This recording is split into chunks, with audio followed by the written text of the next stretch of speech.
The wind came first, a low moan that made the prairie grass lie flat like a frightened animal. Evelyn Hart pulled her woolen shawl tighter, squinting at the darkening horizon where the sky had turned the color of old pewter. The wagon wheel had cracked clean through an hour ago, and now her two horses stood nervous, ears flicking at sounds she couldn't hear. She had been foolish to travel alone. The station master at Fort Worth had warned her, but grief made people do foolish things.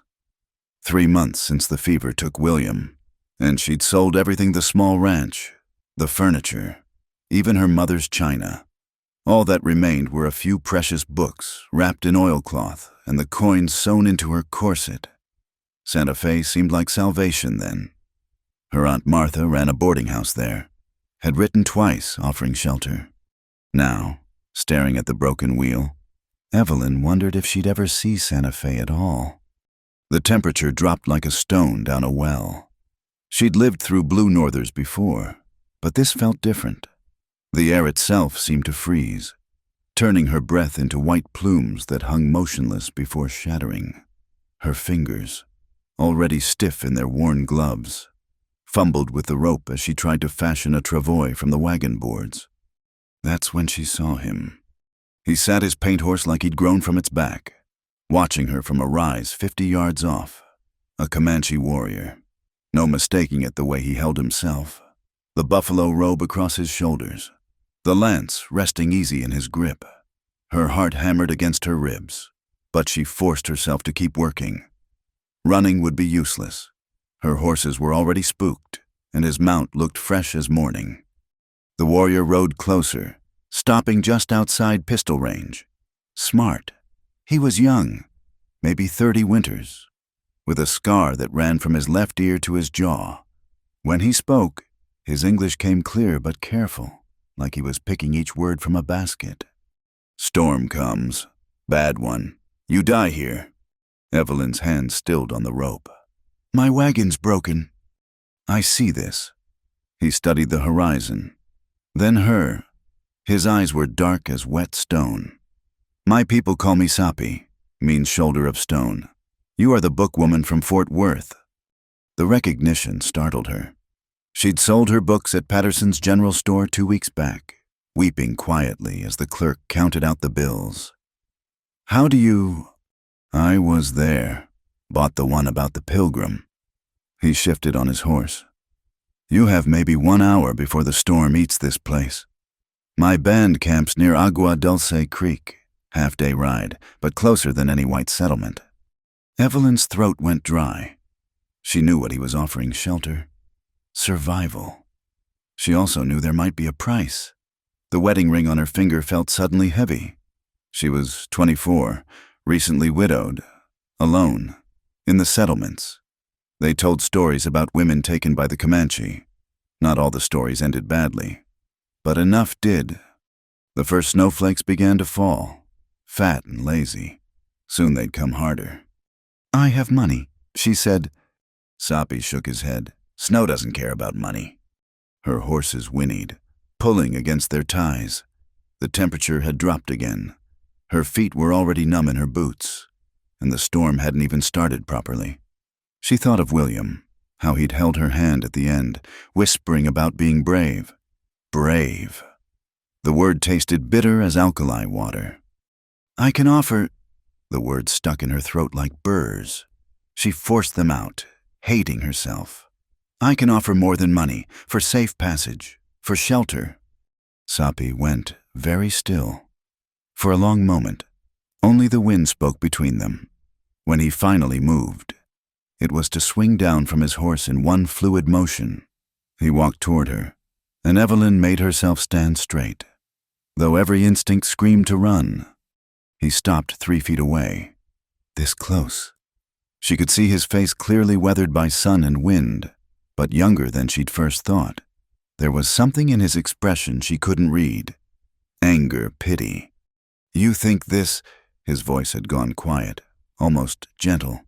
"You think I save you for—" He made a gesture that needed no translation.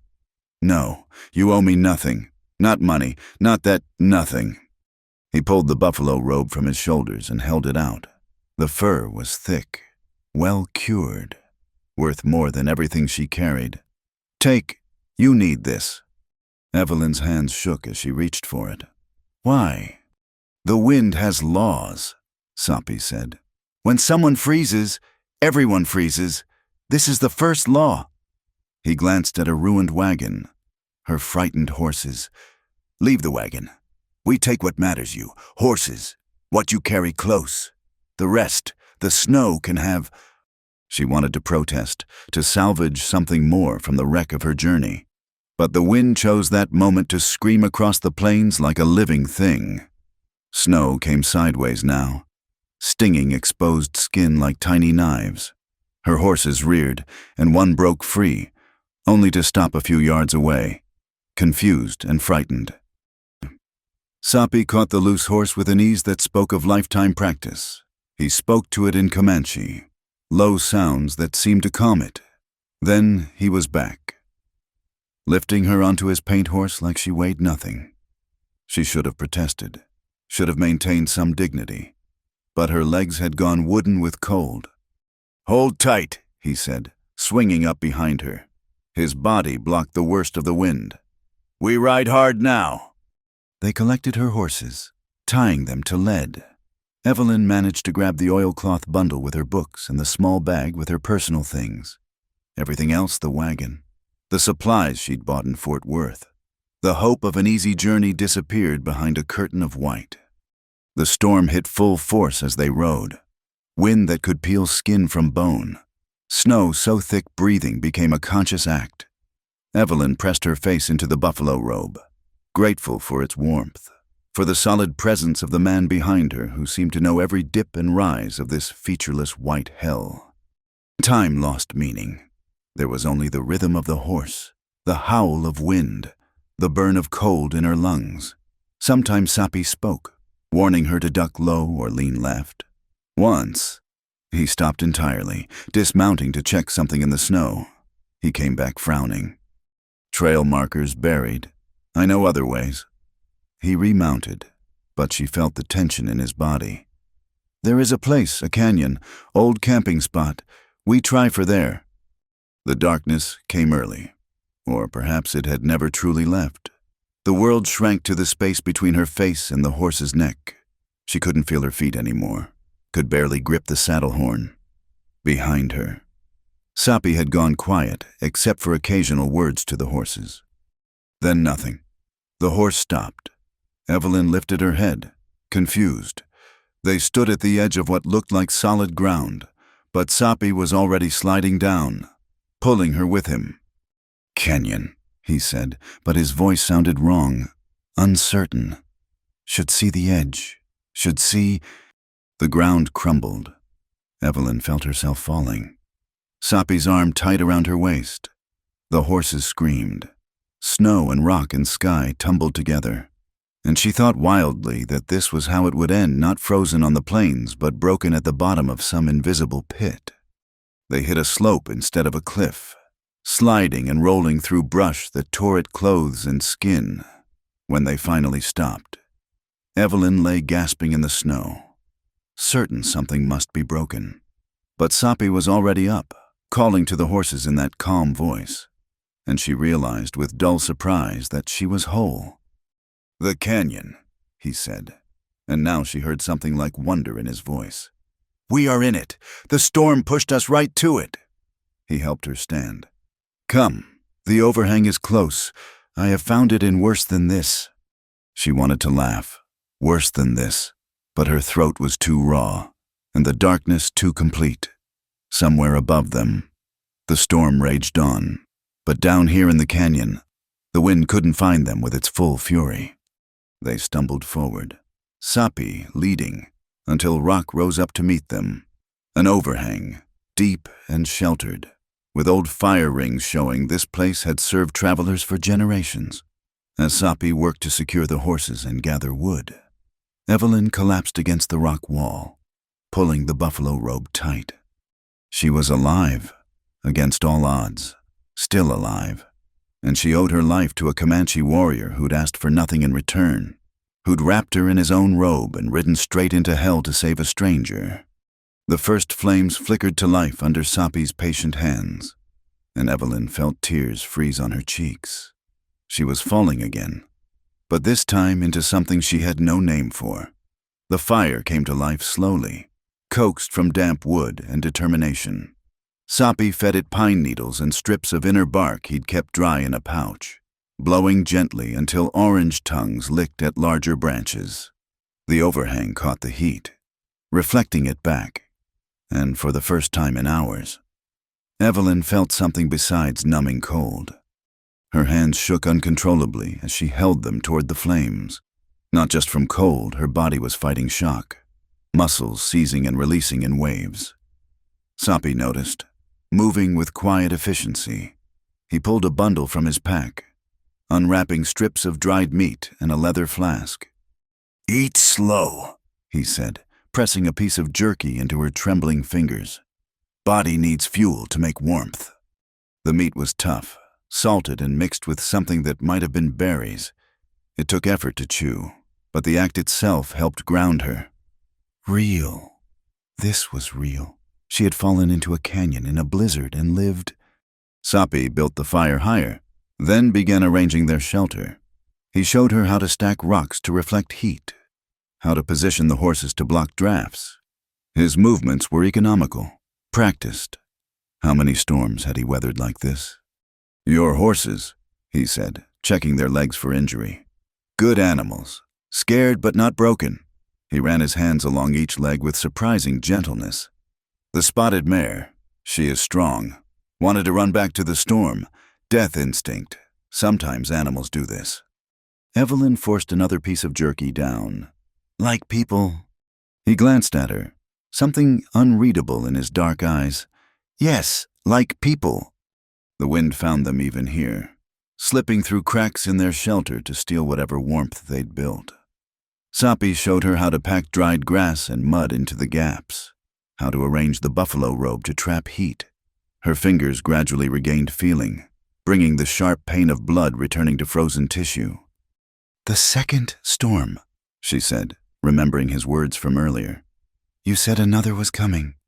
Sapi studied the slice of sky visible beyond the overhang. "See there the clouds, low and heavy like a pregnant buffalo. This storm is the runner. The real storm follows before dawn." He added more wood to the fire. "But we are lucky. This place has held against worse."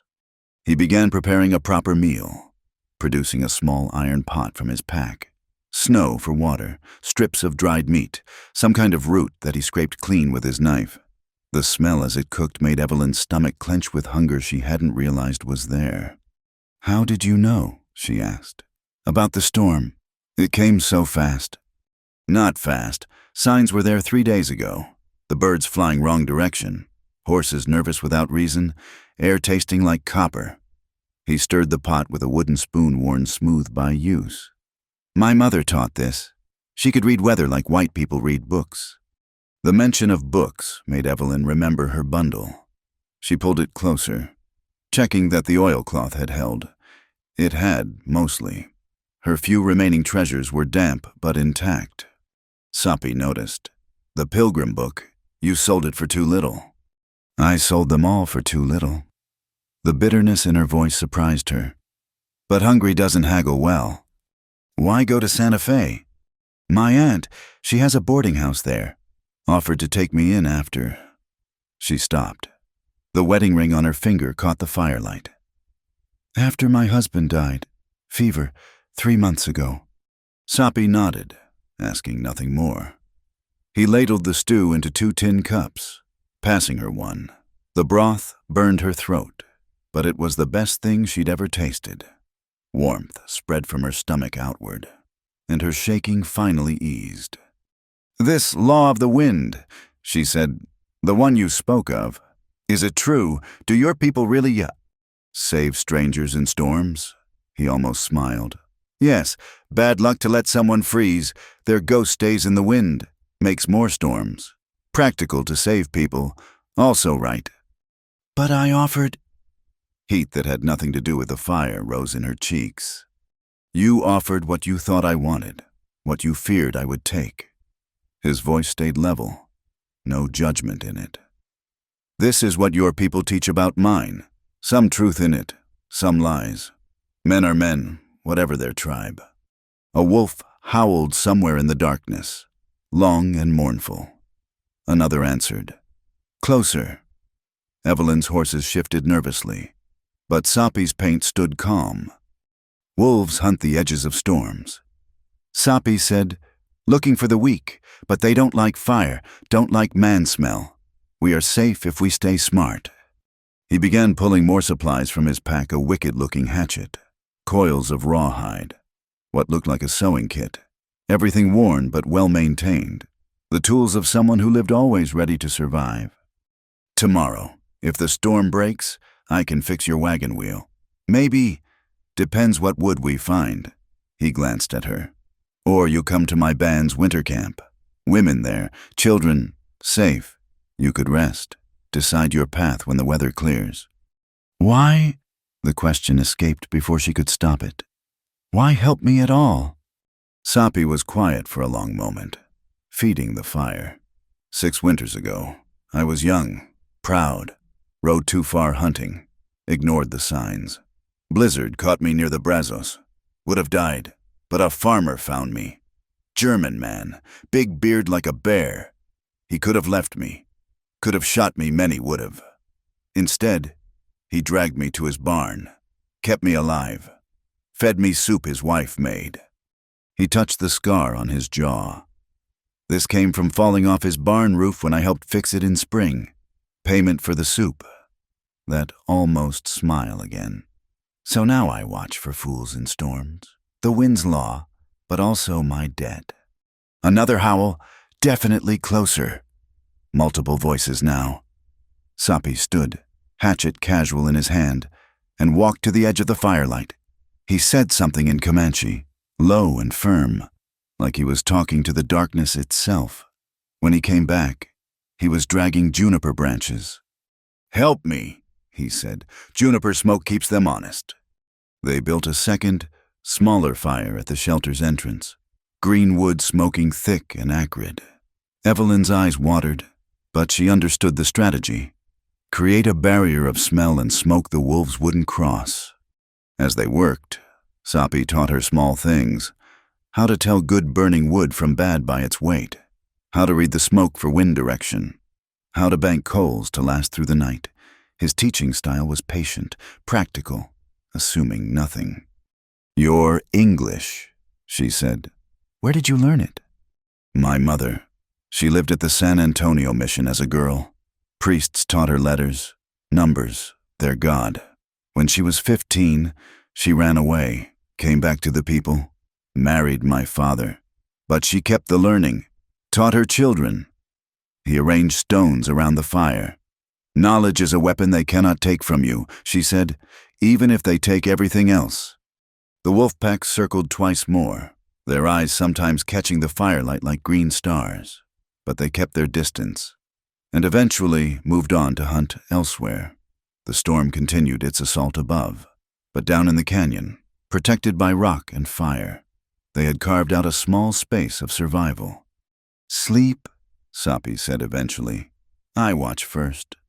"I can take a turn." "No, you almost froze. Body needs rest to heal. Sleep now. Argue later." Too tired to protest further, Evelyn wrapped herself in the buffalo robe near the fire. The ground was hard despite the pine needles Sapi had spread, but compared to the killing cold outside, it felt like luxury. She watched him through heavy eyes as he tended the fire, checked the horses, kept vigil against the dark. Just before sleep took her, she remembered something. The second storm. How bad? Sapi glanced at the low clouds barely visible past the firelight. "Bad enough. But we have shelter, fire, food. Have survived the worst already." He paused. "Unless those are not wolves following our trail." Evelyn sat up, suddenly alert. "What do you mean?" "At your wagon, in the snow. Boot prints. Not soldiers, wrong pattern. Maybe trappers, maybe hired men." He settled back against the rock wall, rifle across his knees. "Don't worry tonight. Storm covers all trails. But tomorrow, after the storm, he shrugged. Tomorrow we see what the wind brings. She lay back down. But sleep came harder now. Hired men, someone tracking her. But who would care about one widow heading to Santa Fe unless... The coins sewn into her corset suddenly felt heavy as stones. Not a fortune, but enough. Enough that someone might have noticed when she sold the ranch. Enough that someone might think worth following. The fire crackled. Sapi hummed something low and rhythmic. Might have been a prayer or a lullaby. Despite her fears, Evelyn felt herself drifting. Whatever tomorrow brought, tonight she was alive. Tonight she was warm. Tonight a stranger who owed her nothing sat guard against wolves and storms and the darker things that tracked them through the snow. The second storm hit just before dawn, exactly as Sapi had predicted.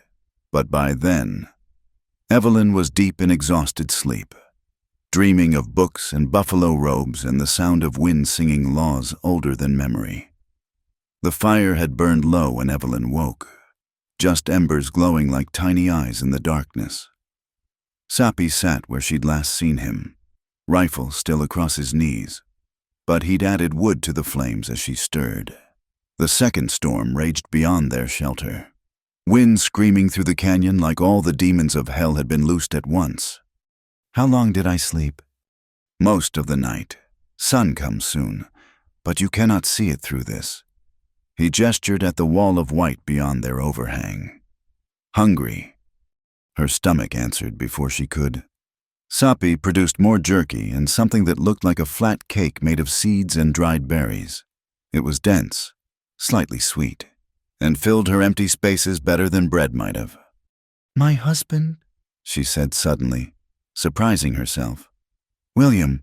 He died of fever in October, sweating sickness, the doctor called it, though he didn't really know. 3 days from first cough to..."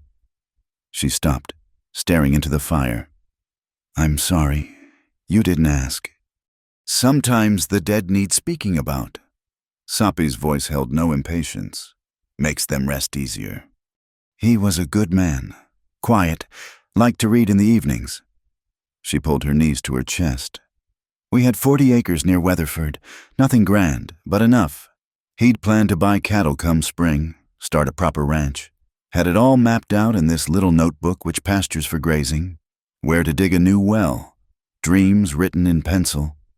The wind gusted, sending snow swirling into their shelter. Sapi adjusted a blanket he'd hung to block the worst of it. "After he died, his brother came from Dallas. Said a woman couldn't run a ranch alone. Offered to buy me out. Half what it was worth. But he said I should be grateful for that much." Bitterness crept into her voice. "So I sold. Took what I could get. Bought supplies for Santa Fe. Thought I was being brave. Turns out I was just being foolish." "Not foolish. Desperate." Sapi poked at the fire with a stick. "Desperate makes all of us smaller than we are." She studied him in the firelight. "Do you have a family, wife, children?" Something flickered across his face. "Had wife. Winter fever took her 2 summers past. No children came before she left." He was quiet for a moment. "Her name was Hutsu, means bird song." She laughed like water over stones. They sat in companionable silence. Two people who understood the particular weight of loss. The storm began to ease as gray light filtered into the canyon. Not true dawn, but the promise of it. "Tell me about the books." Sapi said, "Which ones you kept?" Evelyn unwrapped the oilcloth bundle carefully. "Just 3. Couldn't bear to sell them all." She held up each in turn. "The Bible that was my mother's. Pilgrim's Progress, though I sold you the better copy. And this," she cradled a water-stained volume. "Robinson Crusoe. William read it to me during our courting. Silly to keep it, but..." "Not silly. Books carry more than words." He examined the Crusoe with careful hands. "This man on the island. He learns to live alone." "Yes, but he's not really alone. He saves a native man from cannibals, names him Friday. They become..." She paused, suddenly aware of the parallel. "Friends, partners in survival." Soppy smiled, the first full smile she'd seen from him. Friday. Strange name for a man. Did this Crusoe ask what his real name was? No, I don't think he did. Typical. But there was amusement in his voice. Not anger. My father's name was Pabitubitsi. Means big eagle. No white man ever asked. Just called him chief. Like all of us are chiefs. He handed the book back. But this Crusoe learns becomes better. In his way, it's complicated. Good stories always are. The light grew stronger. Snow still fell, but the violence had gone out of it. Soppy stood, stretching muscles stiff from sitting guard all night. Come, I'll teach you to read the sky. Useful skill when traveling. They moved to the edge of the overhang. The canyon had transformed overnight into something from a fairy tale, white drifts sculpted by wind into fantastic shapes, ice hanging like diamond teeth from the rock walls. See there, Soppy pointed to a bank of clouds. Dark bottom means snow still inside, but look east, clouds breaking apart like buffalo fur in spring. Storm moves on by midday.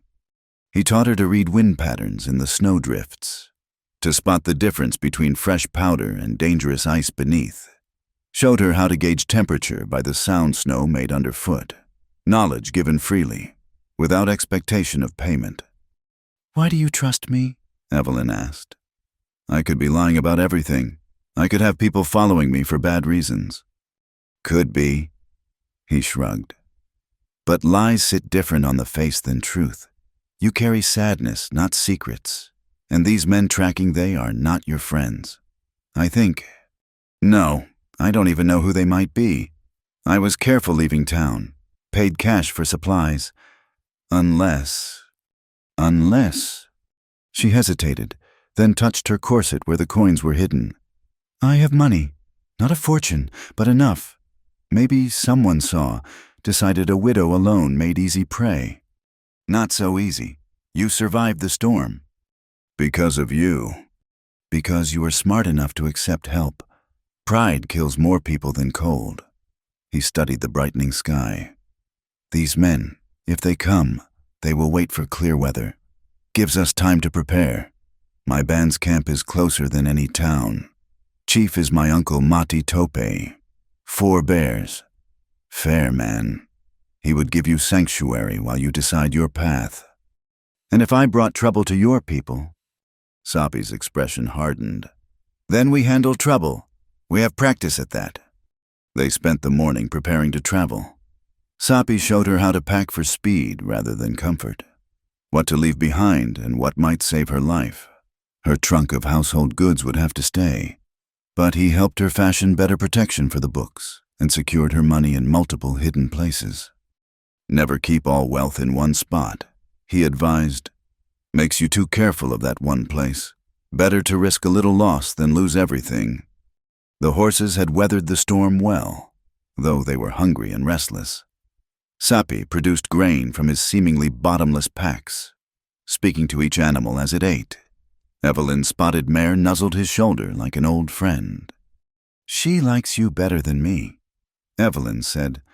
Horses know who understands them. You think too much, worry what they think of you. Horses don't think that way, just be, and they accept. He adjusted the mare's blanket. People could learn from horses. By noon, the storm had blown itself out, leaving a world transformed. The canyon walls rose stark and beautiful against a sky gone brilliant blue. Dangerous beauty. The temperature had plummeted with the clearing, and Soppy warned her about snow blindness and frozen lungs.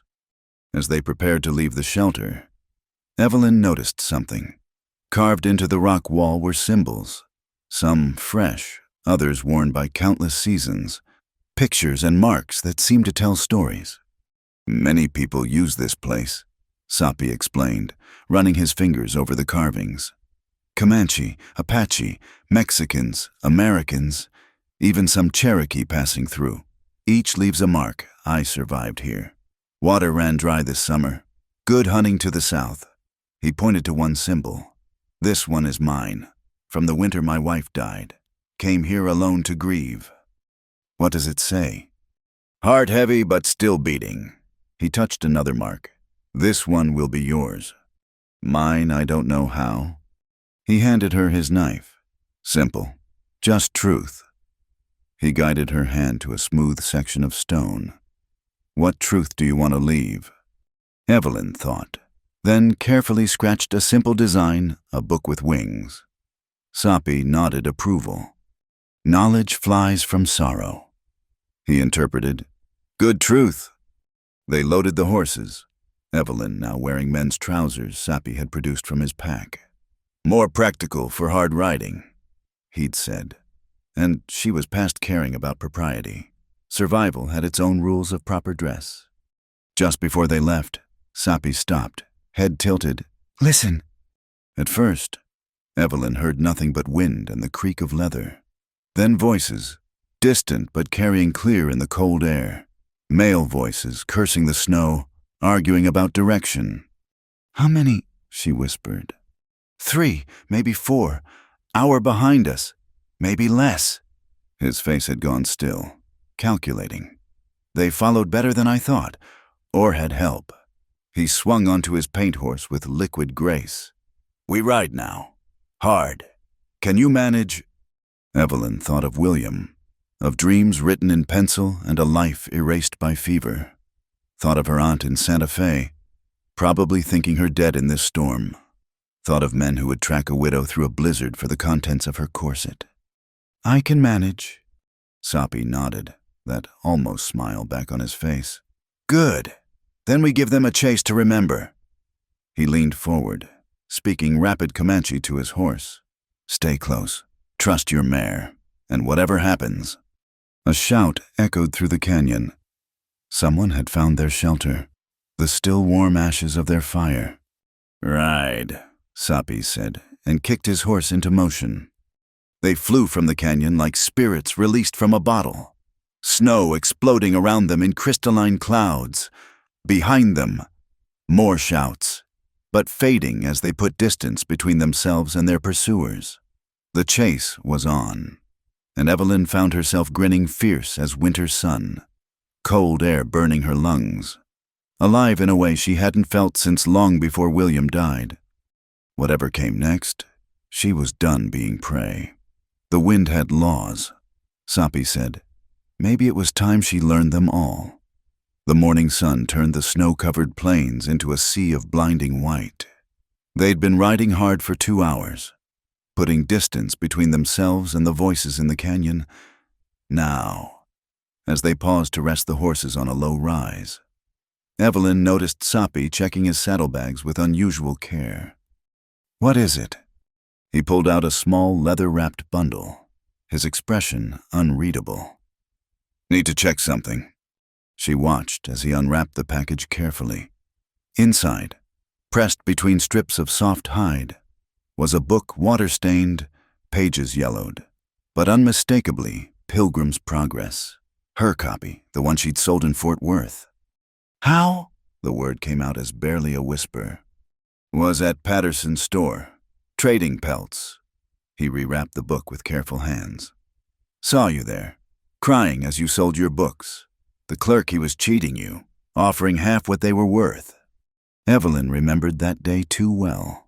The humiliation of it, standing at the counter while other customers stared, selling off pieces of her life for traveling money. After you left, I bought this one, and 2 others, the Shakespeare and the Book of Maps. He secured the bundle back in his saddlebag. Couldn't buy them all. Didn't have enough. But why you don't even... can you read? Some. Mother taught us letters, numbers, enough to not be cheated by trader contracts. He adjusted his horse's bridle, not meeting her eyes. But that's not why I bought them. Then why? Books were yours, part of who you are. Saw how it hurt, letting them go. He finally looked at her. My people know about losing things that matter. Land, sacred places, ways of living. When something is taken that cannot be replaced, it leaves a hole. Sometimes you can give a piece back. Evelyn felt tears sting her eyes. You followed me From Fort Worth. Not followed. Watched. He pointed to their back trail. 3 days you traveled. Good pace. But that wagon wheel saw it was cracked when you bought it. Knew it would fail. Storm coming too, so yes, I stayed close. Like a guardian angel. He made a dismissive sound. Angels are your God's business. I'm just a man who remembers kindness. He mounted his horse again. Come, still a ways to go. They rode through a landscape transformed by storm. Drifts rose higher than a horse's head in places, forcing them to pick their way carefully. Sapi led them along ridges where wind had scoured the ground nearly bare, reading the land like others might read a map. There, he pointed to a dark smudge on the horizon. Smoke, but not my people. The smudge resolved into a trading post McHale's. According to the weathered sign, a rough collection of buildings huddled against the prairie wind, smoke rising from multiple chimneys. Horses stood in the corral, more than a place this size usually saw. The men following, Evelyn said. Maybe just travelers waiting out the storm. But his hand moved to check his rifle. We need supplies anyway. You stay close, say nothing unless asked directly. The main building smelled of tobacco, wet wool, and the peculiar mix of hides and spices that marked frontier trading posts. Several men looked up as they entered rough types with the bearing of hired muscle rather than honest travelers. At the bar, a thin man in too fine clothes for the territory was talking earnestly with McHale, a barrel of a man with arms like tree trunks. McHale's face lit up when he saw Sapi. Stone shoulder by God, thought the storm might have got you. His expression grew curious as he noticed Evelyn, and traveling with company. Need supplies. Sapi said, grain for horses, ammunition, coffee if you have it. Course I do. You know I keep the best for...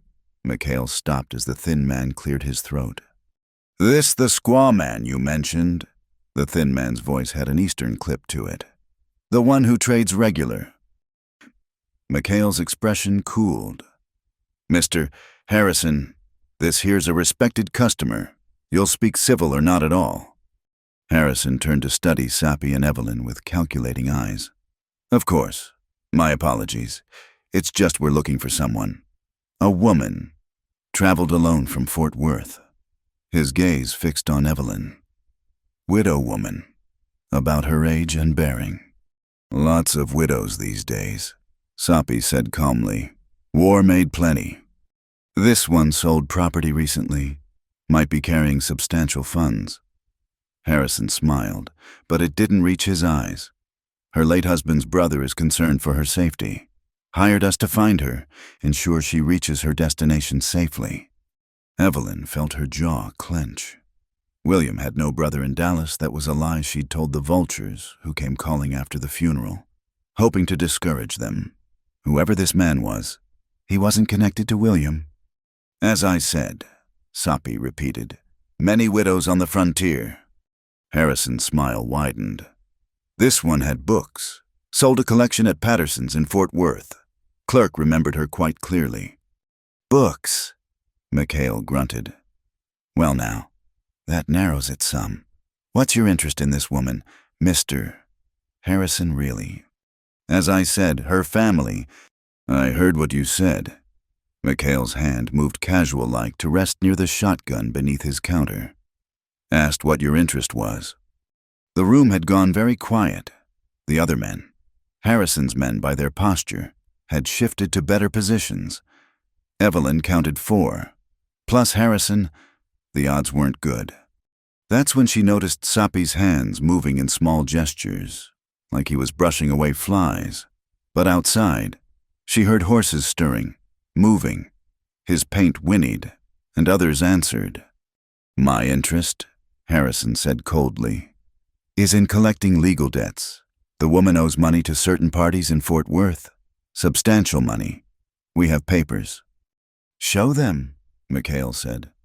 Harrison produced documents from his coat, even from where she stood. Evelyn could see they were official-looking, with seals and signatures. Forged, no doubt. but convincing enough. Mrs. Evelyn Hart. Harrison read, debts incurred for gambling and other moral failings. Warrant sworn for return to face justice. He looked directly at her. That is you, isn't it, Mrs. Hart? Before she could speak, Soppy stepped forward. This woman travels under protection of the Pentecost Band. She is not Mrs. Hart. Oh, Harrison's eyebrows rose. And who is she then? She is Natohu. The Comanche words rolled off his tongue. Means keeper of stories. Given into my protection by her family until she reaches her mother's people. Indian name doesn't make her Indian, one of Harrison's men growled. No, Soppy agreed. But this does. He pulled something from his pouch, a leather band decorated with beads and silver discs. Moving deliberately, he tied it around Evelyn's wrist. The beads were old, worn smooth by handling. Band of my grandmother, he said loud enough for all to hear. Marks her as under protection of family. O law, from when Spanish first came. Woman wearing this cannot be taken except by force, and force against her is force against all who share her fire. Mikhail leaned forward, examining the band. That's Speaker's work. Ain't it your grandmother was Speaker's daughter? Yes. Well, Mikhail straightened. That changes things considerable. He faced Harrison. Old laws still hold weight here. Mr. Harrison, you want to take her. You best have more than paper. Harrison's face had gone red. This is kidnapping. White woman held against her will. Do I look held? Evelyn found her voice at last. The band on her wrist felt warm, like it carried the heat of other hands that had worn it. Do I look like I need rescue from men who follow me through blizzards? You're obviously suffering from exhaustion, Harrison said smoothly. Not thinking clearly.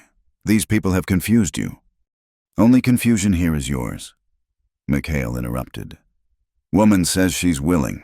Where's the band proper like? That's enough for me. He pulled the shotgun up to rest on the bar. Now, you boys want to buy something. I'm open for business. Otherwise, might be time to move along. The moment stretched taut. Evelyn could see Harrison calculating odds, measuring commitment. His men were ready for violence. But Mikhail's reputation was clearly known, and there was something about Soppy's stillness that suggested deeper dangers. Finally, Harrison stepped back. Of course. We'll just water our horses and be on our way. He tipped his hat mockingly to Evelyn. Ma'am, or should I say, Natohu. I do hope you know what you're choosing. They left, but Evelyn could feel their presence lingering like smoke. Mikhail waited until the door closed before speaking. They'll be back. Men like that don't give up easy when money's involved. I know. Soppy counted out coins for supplies. Need different route now. They know we head for my band. Could wait them out here, Mikhail offered. But truth told, I'd rather not have the trouble. No offense. None taken. Soppy gathered their purchases efficiently. The railroad camp. How far? 2 days north, but that's rough country between here and there. Good. Rough country harder to track through. He glanced at Evelyn. Can you manage 2 days hard riding? She touched the band on her wrist, thinking of all the women who might have worn it before her. I'm learning I can manage more than I thought. Outside, loading supplies, she asked. Is it true, the old law? True enough. Spanish recognized it. Mexicans too. Whether Americans honor it, he shrugged. But Mikhail honors it. And that's what mattered in there. And this, she touched the band again. Was it really your grandmother's? Yes, she was Mexican. Captured young, adopted into the band, married my grandfather, bore 6 children, lived to see Texas become American, see the buffalo begin to disappear. He helped her mount. Strong woman, like you'll need to be. As they rode out, Evelyn looked back to see Harrison and his men by the corral, watching. The thin man touched his hat again, and even from a distance, His smile was visible. "He won't stop," she said. "No. Men like that, they see the world as owing them. Take what they want and call it justice." Sapi urged his horse faster. "But he's shown himself now. Easier to fight an enemy you can see." They rode north into rough country, leaving the trading post and its dangers behind. But Evelyn knew Sapi was right. Harrison would follow. The real confrontation was still coming. The band on her wrist caught the afternoon light, silver discs throwing back tiny suns. Whatever came next, she was no longer just Evelyn Hart, widow running from grief. She was something more now, something she was still discovering. The wind picked up, erasing their tracks almost as soon as they made them. Good, she thought. Let Harrison try to follow that. McHale's trading post squatted against the prairie like a fortress of logs and necessity. The main room reeked of buffalo hides, tobacco, and the sour smell of men too long without washing. Evelyn tried not to stare at the goods hanging from every beam tools, pelts, bridles, and things she couldn't name. 3 men sat near the pot-bellied stove, the same ones who'd been watching when they entered. Their leader, the one called Harrison, stood at the counter still negotiating with McHale over something. His voice carried that particular Eastern Polish that meant education and money. Neither earned honest.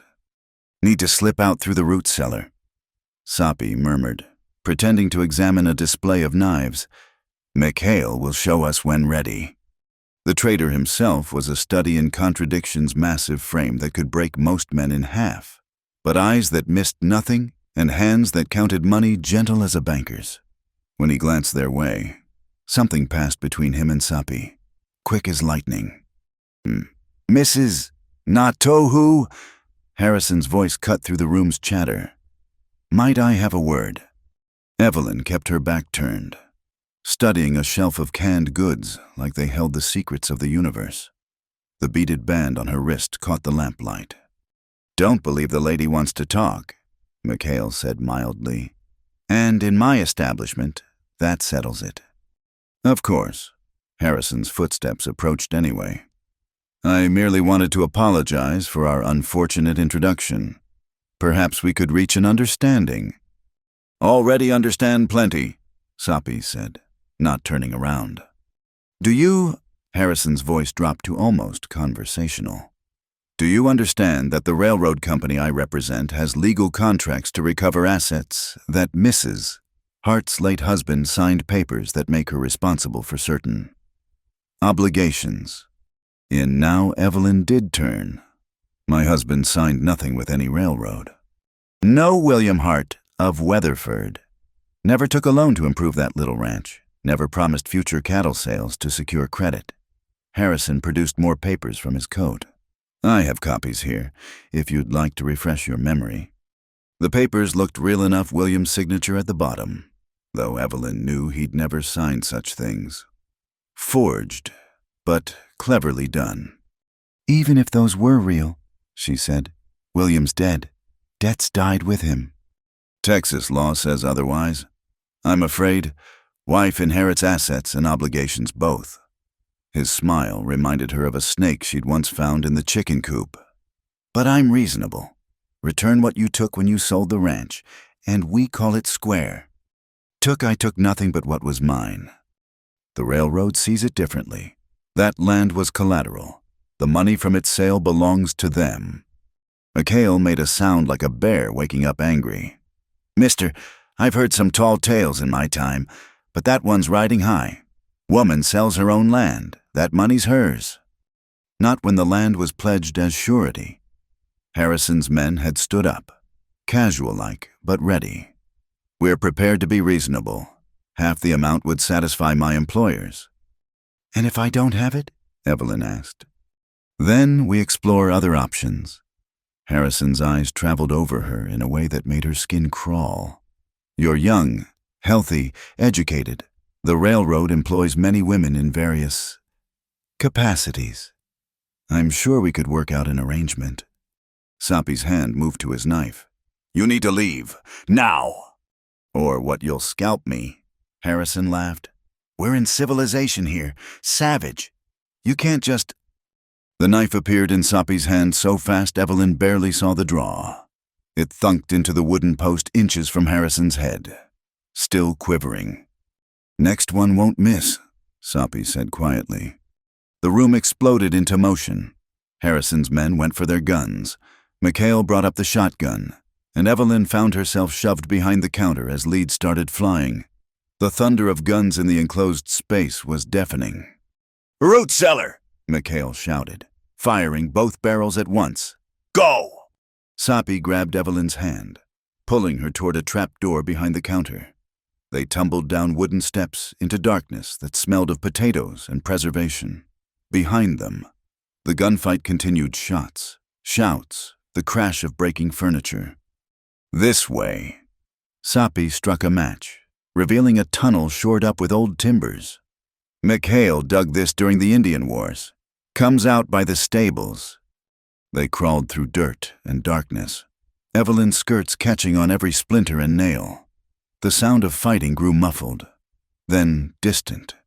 Finally, gray light appeared ahead, a wooden grate looking out on the snow-covered ground.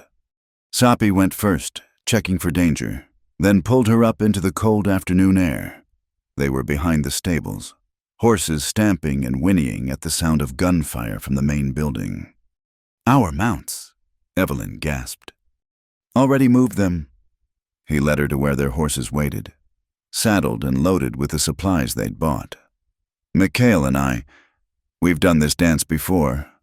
As they mounted, a figure burst from the trading post's side door, one of Harrison's men, blood streaming from a scalp wound. He saw them and raised his pistol. The shot came from above. The man spun and fell, and Evelyn looked up to see Mikhail at an upper window, rifle smoking. "Ride," the trader shouted. "I'll keep them busy." They rode hard into the gathering dusk, snow flying from their horses' hooves. Behind them, the trading post looked like a child's toy, smoke rising from its chimneys, the sound of sporadic gunfire still echoing across the plains. "Mikhail," Evelyn said when they finally slowed. "Will he be all right?" "Mikhail's survived 3 wars and more fights than I can count. Takes more than Eastern Railroad thugs to put him down." But Sapi's expression was grim, though Harrison will make trouble for him now. Cost of choosing sides. "He didn't have to help us." "No, but Mikhail remembers when this was all different, when a man's word meant something, and papers from back east didn't decide who lived or died." He pointed to a line of scrub trees. "We camped there tonight. Cold camp, no fire." As they set up their meager shelter, Evelyn kept touching the beaded band on her wrist. "Tell me about your grandmother, the one who wore this." Maria Luz was her Christian name. Tabinanikiv, in our tongue, morning light woman. He spread blankets on the ground, creating a windbreak with their saddles. Taken from a Mexican village when she was 12. Common then raids both ways, stealing people, horses, goods. That must have been terrible for her. But my grandfather's first wife couldn't have children, wanted a daughter, treated Maria Luz well, taught her our ways. When she grew older, married my grandfather as second wife." He paused. "She used to say she lived 3 lives, Mexican child, Comanche woman, then American subject when Texas joined the Union, each life teaching different lessons." "What kind of lessons?" "Survival isn't just about staying alive. It's about choosing which parts of yourself to keep, which to let go, which to transform." He pulled out the wrapped books. "Like you with these, sold them to survive, but kept what mattered most." Evelyn took Pilgrim's Progress from him, running her fingers over the familiar binding. "I used to read this to William in the evenings. He'd fall asleep in his chair, and I'd keep reading anyway, just to hear words in the quiet. Words have power. My grandmother, she kept Spanish prayers even after learning our ways. Said different gods might listen to different languages." A coyote howled in the distance, answered by others. The sound made the horses nervous, but Sapi calmed them with soft words and steady hands. Harrison won't stop, Evelyn said. No, men like him, they see the world as a ledger. Everything has a price, every person of value to extract. He settled back against his saddle. But he made mistakes today. Showed his hand. Lost men, made an enemy of Mikhail. Desperate men make more mistakes. What if he's right about the papers, the debts? What if he is? Soppy shrugged. Paper is white man's magic, but it's still just marks on tree skin. My people signed many papers, treaties, agreements, promises. Most weren't worth the ink used to write them. They ate cold food in silence, watching stars appear in the darkening sky. Despite everything, Evelyn felt oddly peaceful. The violence at Mikhail's should have terrified her, but instead she felt alive, awake in a way she hadn't been since William's death. I need to tell you something, she said, about the money. It's not just from selling the ranch.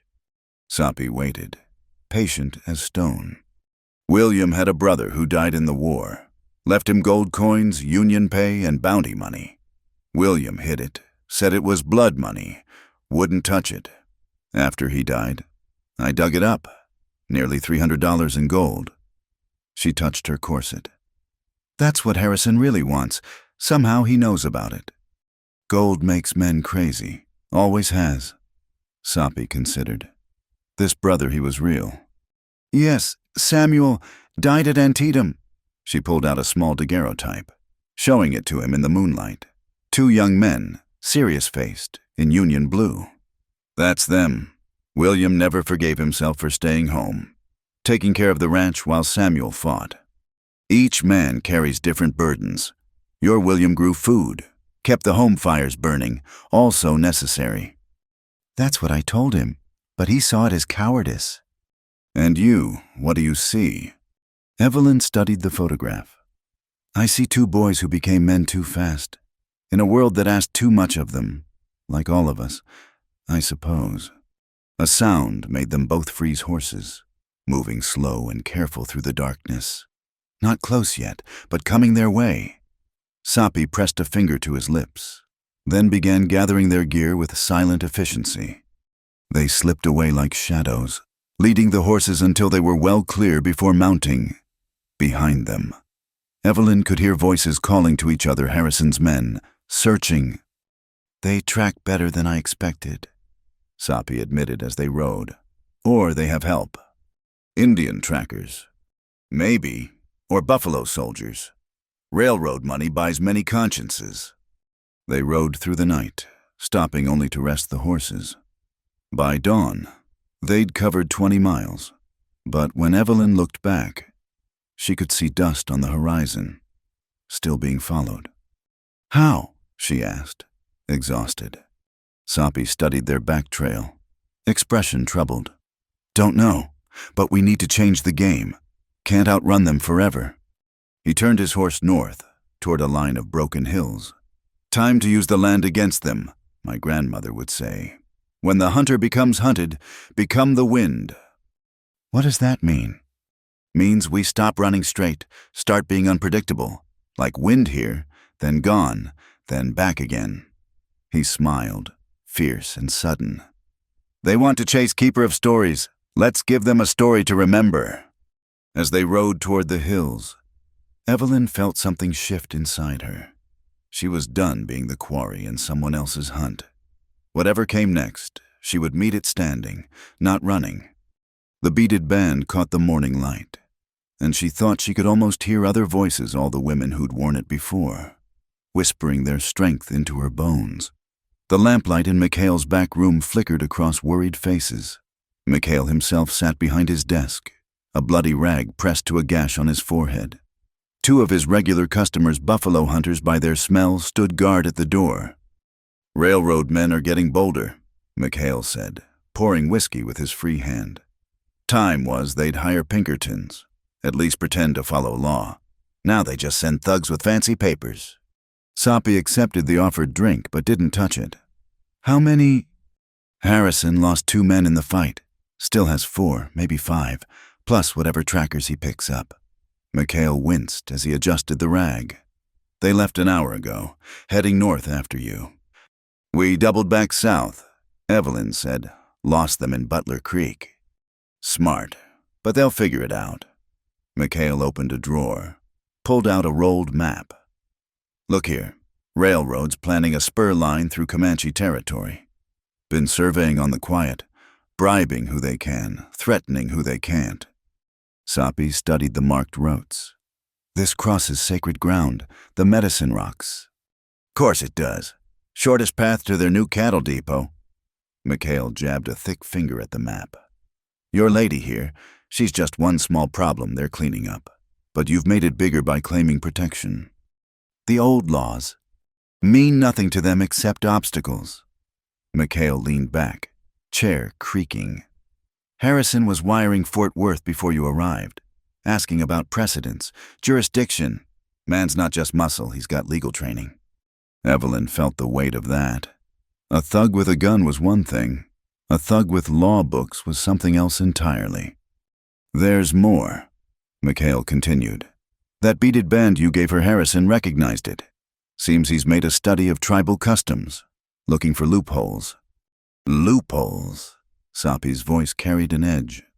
Ways to invalidate the protection. Traditional challenges. Broken taboos.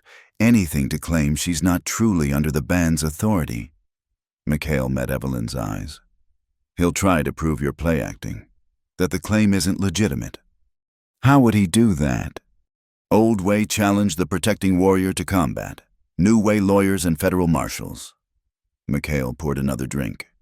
Either way, you need to reach your people fast. Harder to challenge when the whole band's involved. A knock at the door made everyone tense. One of the buffalo hunters peered out, then relaxed. It's Doyle. A weather-beaten man entered, melting snow dripping from his coat. Riders coming. 8, maybe 10. Hour out, moving careful like. Harrison found reinforcements. Sapi said. Or friends, Mikhail corrected. Sent Doyle to Fort Clark yesterday. Cavalry owes me favors.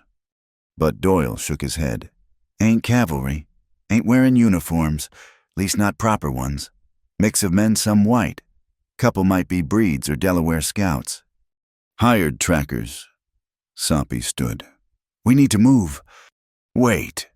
Mikhail struggled to his feet. Moved to a wall panel that swung open at his touch. Inside hung an array of weapons. Harrison wants to use the old laws. Let's give him old laws. He pulled out an ancient-looking lance, decorated with feathers and what might have been scalp locks.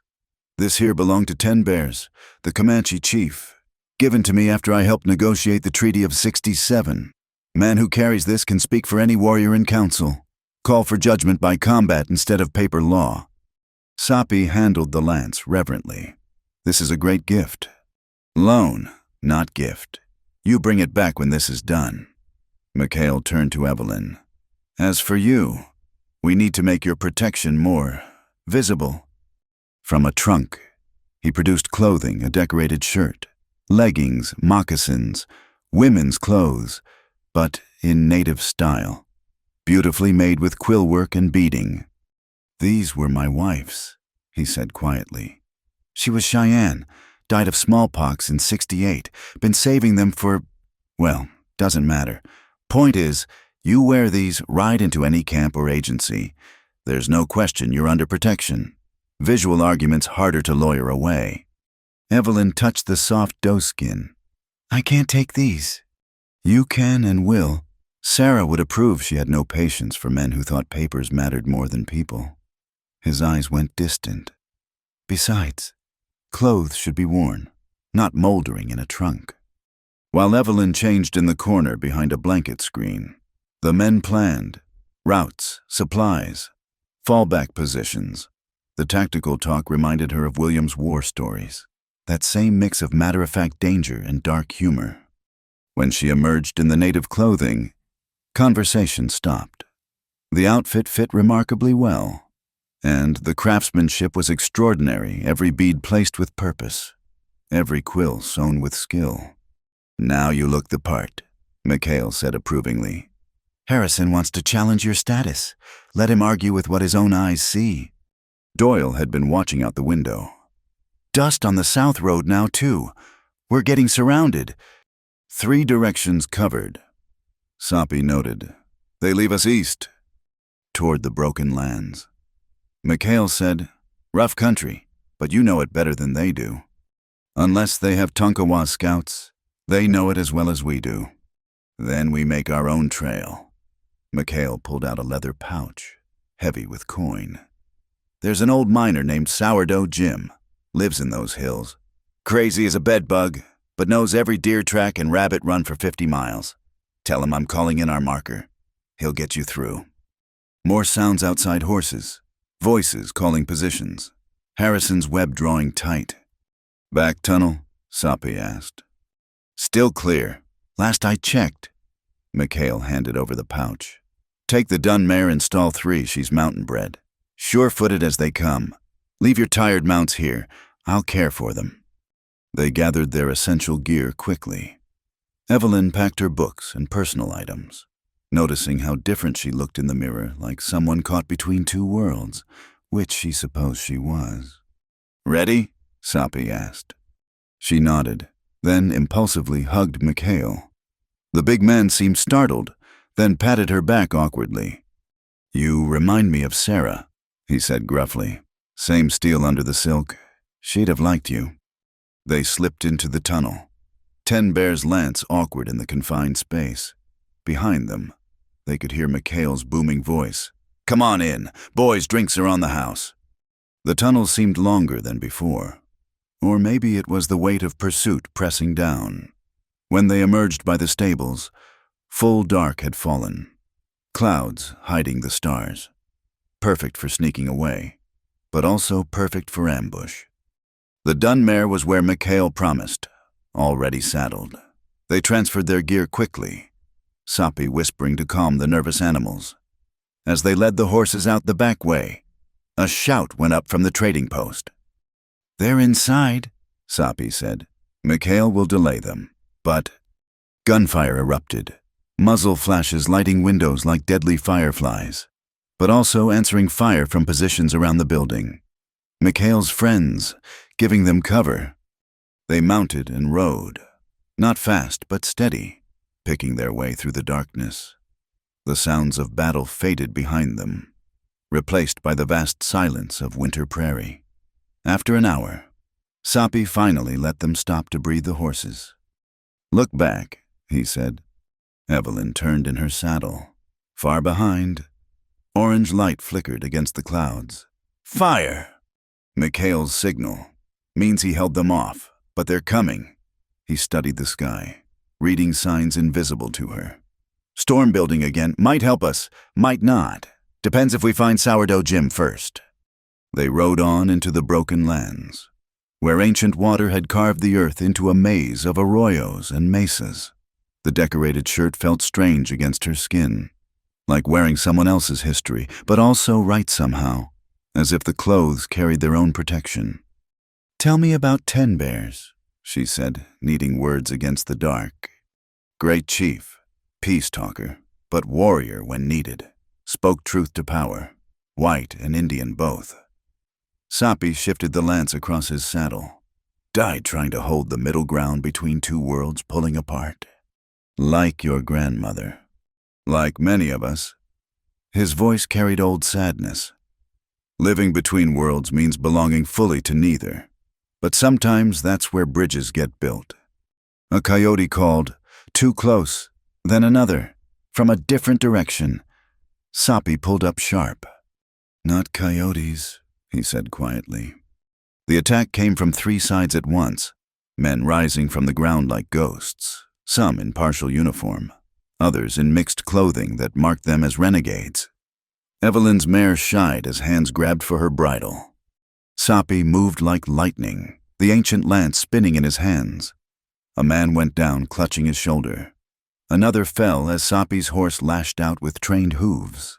But there were too many. The woman, someone shouted. Harrison wants the woman alive. Evelyn felt hands pulling her from the saddle. She fought, using moves Soppy had taught her during their rides, but these men were experienced. As she fell, She saw Sapi surrounded, still fighting but overwhelmed. Then thunder split the night, not weather, but hooves. Riders pouring down from the ridges, war cries splitting the air, Mikhail's cavalry friends. No, these riders moved like wind itself, and their cries were pure Comanche. The attackers scattered, suddenly the hunted instead of hunters. Evelyn rolled away from trampling hooves, came up against a rock face. In the melee, she saw Sapi fighting alongside the new arrivals, 10 Bear's lance marking him clearly. When the dust settled, 7 attackers lay dead or dying. The rest had fled into the darkness. The Comanche riders circled back, and Evelyn saw they were young warriors, painted for battle. One dismounted tall, scarred, with eyes that missed nothing. He and Sapi embraced like brothers. "Little cousin," the warrior said in accented English. "Mikhail's fire called us, said you might need help." "Evelyn," Sapi said, helping her stand. "This is White Eagle, my cousin, war chief of our band." White Eagle studied her, taking in the Cheyenne clothing, the beaded band, her pale face. "You are the one claiming protection." "I am." "And these dogs challenge it." He spat toward the bodies. "Railroad men. We know them. They poison water, drive away game, bring soldiers when we protest." "Their leader still lives," Sapi said. "Harrison, he'll come again, with papers and laws." "Let him come." White Eagle's smile was sharp as winter wind. "The band moves to winter camp tomorrow. You ride with us. Let this Harrison find you surrounded by the people. See if his papers protect him then." As they gathered horses and weapons, Evelyn noticed how the young warriors looked at her curious but respectful. The clothing, the band, Sapi's clear protection, all spoke louder than any words. "Thank you," she told White Eagle. "Thank Mikhail," he replied. "And thank the old laws Harrison thinks to use against us. They cut both ways, these laws." His expression grew serious. "You wear Sarah Mikhail's clothes. I knew her good woman. Strong heart. Honor them." "I'll try." "No." His voice was firm, but not unkind. "Do or do not. Between worlds is hard enough without trying." As they prepared to ride for the winter camp, Evelyn understood. The protection she'd claimed came with obligations. The clothes she wore carried their own weight. She was crossing a bridge that, once crossed, couldn't be recrossed the same way.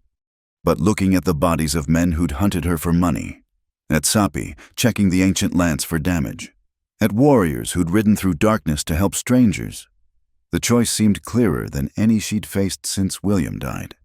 She was done being prey. Time to learn what it meant to be people. Snow crunched under boots and hooves in Mikhail's courtyard.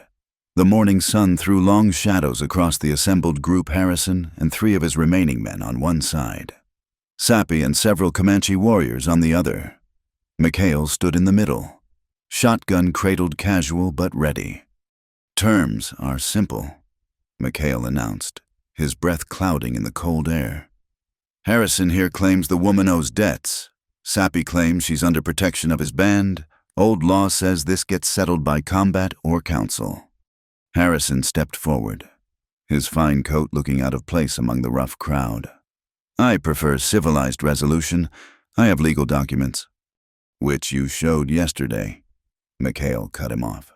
"Folks here weren't impressed, so now we do this the frontier way." Evelyn stood with the women and children who'd come from the winter camp to witness. She wore Sarah Mikhail's dress proudly now, having spent the night learning its history from White Eagle's wife. Each bead had meaning. Each pattern told a story. "I invoke the right of challenge," Harrison said formally. "If this woman is truly under protection, let her defender prove it." Sapi moved to accept, but White Eagle stopped him with a hand. "Railroad man knows you're wounded from last night. Sees the bandage. He counts on this." It was true. Sapi's left arm bore a deep gash from the ambush, sewn up by the band's medicine woman, but still weak. "I'll stand champion," White Eagle offered. "No," Sapi straightened.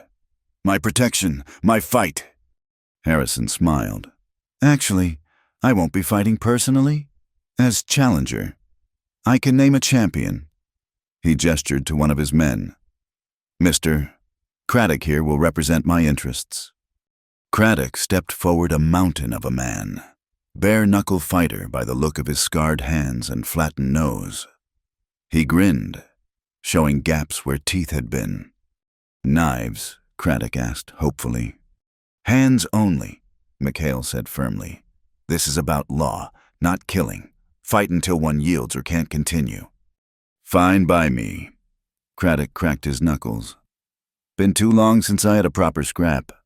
Soppy handed 10 Bear's lance to White Eagle, then removed his shirt despite the cold. The warriors began a low chant, something that raised the hair on Evelyn's neck. She wanted to protest Soppy's wound was still fresh, and Craddock had reach and weight on him. Scared for your buck, Harrison appeared at her elbow. You should be. Craddock fought professionally in Chicago.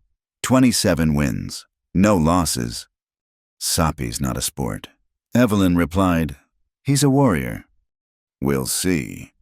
The crowd formed a rough circle in the snow. McHale laid out the rules: no eye gouging, no biting, no strikes to the groin. Otherwise, anything went. The two men circled each other, measuring. Craddock struck first, a haymaker that would have dropped most men, but Soppy wasn't there, flowing aside like water. The big man stumbled, caught himself, turned with surprising speed. His next attack was more careful jabs meant to test distance and reaction. Soppy stayed defensive, moving constantly, making Craddock work for every step. The wound was clearly bothering him. He favored his left side. Couldn't raise that arm fully. Craddock saw it too, began targeting that weakness. $5 on the railroad, man, someone called out. I'll take that bet. McHale replied, never bet against a Comanche in his own territory. But as the fight wore on, it seemed the smart money was on Craddock. He'd cornered Soppy against the crowd, was methodically working him over with body shots. Blood seeped through the bandage on Soppy's arm. Yield, Craddock growled. No shame in it. Soppy's response was a knee to the ribs that drove the breath from Craddock's lungs. As the big man doubled over, Soppy brought his elbow down on the back of his neck. Craddock hit the snow face first. But he was tough, rolling away before Soppy could follow up. They clinched, wrestling for position. Craddock's strength advantage showed here. He lifted Soppy bodily, slammed him down. The crowd winced at the impact. Get up, White Eagle shouted in Comanche. Remember your grandmother's teachings. Soppy rolled aside as Craddock's boot stomped where his head had been, on his feet again, swaying slightly. His left arm hung nearly useless now, the bandage soaked red. Just quit, Craddock said, advancing. You're done. That's when Evelyn saw it, the slight shift in Soppy's stance, the way his eyes focused. He'd been drawing Craddock in, letting him grow confident. Now the trap sprung. As Craddock lunged, Soppy pivoted, using the big man's momentum against him. His right hand found Craddock's throat, thumb pressing a specific spot. Craddock's eyes widened, then rolled back. He dropped like a felled tree. Silence. Then McHale stepped forward to check. Out cold but breathing. Fight's over. The Comanche erupted in victory cries. Evelyn rushed to Soppy as he swayed on his feet. Your arm? Will heal. He managed a tired smile. Grandmother taught that spot. Said big men fall hardest when you find their weakness. Harrison's face had gone pale. This proves nothing. I still have legal documents. Which mean nothing here.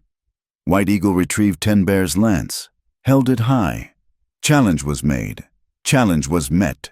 The woman is proven under our protection. Your papers are wind. The federal marshal in Fort Worth will hear about this? Harrison threatened. The railroad has influence. And I have this. McHale produced a telegram from his pocket. Came this morning. Seems someone in Austin's been investigating forged documents and land deals. Your name came up, Mr. Harrison, along with questions about some missing persons who opposed railroad expansion. Harrison snatched the telegram, read it, crumpled it. "This isn't over." "Yes, it is." McHale's voice carried the weight of finality. "You got 1 hour to clear out. After that, well..." He gestured at the assembled warriors. "These folks might remember those poisoned water holes you mentioned." As Harrison and his men prepared to leave, Craddock stirring groggily, White Eagle approached. "There's a federal agent coming from Austin, investigating the railroad's methods. McHale sent word through his connections." "Will it help?" Evelyn asked. "Maybe, maybe not, but it puts them on defensive." He looked at Sapi, who was being tended by the medicine woman. "You fought well, cousin, but stupid too. Should have let me take your place." "My protection, my fight," Sapi repeated. "Stubborn as your grandmother." But White Eagle smiled. "Come, we return to camp. The people want to meet the woman who caused so much excitement." As they prepared to leave, Harrison made one last attempt. "Mrs. Hart, Evelyn, you don't have to do this. You're a civilized woman, educated. You belong with your own kind." "My own kind." Evelyn looked at the people around her. McHale, who'd risked his business for strangers. Warriors who'd ridden through the night to help. Sapi, who'd bled for her protection. Then at Harrison, who saw her only as dollars to collect. "I think I've found my kind, Mr. Harrison. They just don't look like you expected." His face twisted. "You'll regret this. When the railroad comes through, and there won't be any place for Indian lovers. You'll be..." Craddock, finally on his feet, grabbed Harrison's arm. "Boss, we need to go, now!" He nodded respectfully to Sapi. "Good fight. That throat thing never saw it coming." "Secret of fighting," Sapi replied. "Let enemy see what he expects. Hide what matters." As Harrison's group rode away, Evelyn felt a weight lift. Not ended, men like Harrison didn't give up easy, but changed. She was no longer running alone. "So," White Eagle said, "you come to winter camp, learn proper ways. Spring will bring new challenges. But for now..." He gestured at the pristine snow, the vast sky. "For now, you're one of the people." "I don't know your ways," Evelyn admitted. "I'll make mistakes." "Everyone makes mistakes. Point is learning from them." His expression grew serious. "But understand, protection isn't just safety. It's belonging. And belonging has price. You share our fires. You share our fate." She thought of William, of the life they'd planned that fever stole. Thought of Santa Fe and her aunt's boarding house, that safe, predictable future. Then looked at Sapi, warrior who'd bled for her without asking anything in return. "I understand." "Do you?" White Eagle challenged. "When soldiers come, you'll be counted with us. When hunger comes, you eat last with the women. When we must move, you leave behind what doesn't fit on a horse. This isn't a story from your books. This is life between worlds." "My world ended when my husband died," Evelyn said quietly. "I've been between ever since. At least now I'm not between alone." White Eagle studied her for a long moment, then nodded. "Truth. Come then, keeper of stories. Let's see what tales you write in winter snow." As they rode out, McHale called after them. "You need anything, send word. And Sapi, bring that lance back when you can. It's got a few more fights in it, I think." The trading post fell behind as they headed for the winter camp.